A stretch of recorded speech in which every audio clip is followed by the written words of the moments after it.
So what we're going to be demonstrating here is some variations on a single leg deadlift.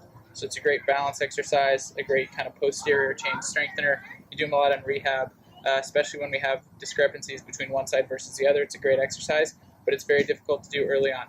So the first way we're going to do it, just use this as a support. You can use a wall, you can use whatever it is. All we're trying to do here is hinge, get down, drive your back leg as far back as you can to keep your back straight. Fire through, so you're driving back through your foot to get up tall, right? All that weight should be coming from your hamstring, your glute, supporting yourself there, coming back up, right? Think of yourself as a hinge at the hip, everything's straight, firing back up. From there, if that one is easy enough, then you can use this. So now we're still using this for support, but it's gonna move with us, right? So we're here, we're going back, same thing, try to stay straight, come on back up. Again, we're here, if you wanna get this hand out, you can. A little bounce there, back up, drive back, back up. So it's kind of difficult. You can also do it across if you want.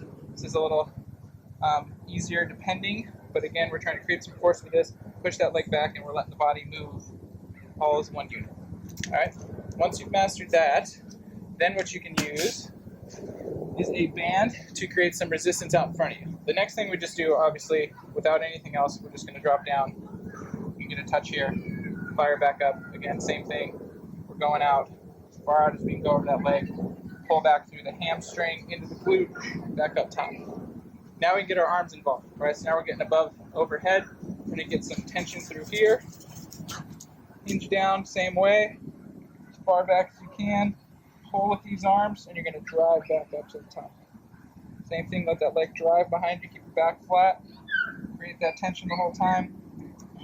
Come back up from there. Next variation we're actually going to use is a weight. So there's a few different ways to utilize the weight.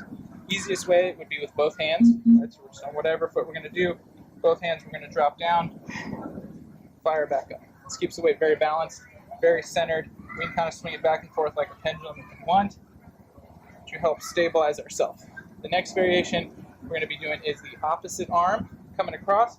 And what this does is keep us from rotating, so we're having to fight it. Bring this down, back up, again, drive behind, back up, and then for this last one, we're going to do the same arm, same leg. So now we're all on the same side, so it really forces that side to tense to keep us from rotating and completely opening up, right? Because this is what our body naturally wants to do. So again, we're driving down, body straight, touch, fire back up. The farther out I get this from my body, the harder I have to work to stabilize. So go ahead and give those a try. A few different variations of the single leg deadlift. It's a great exercise to get your hamstrings, glute involved. Try it out.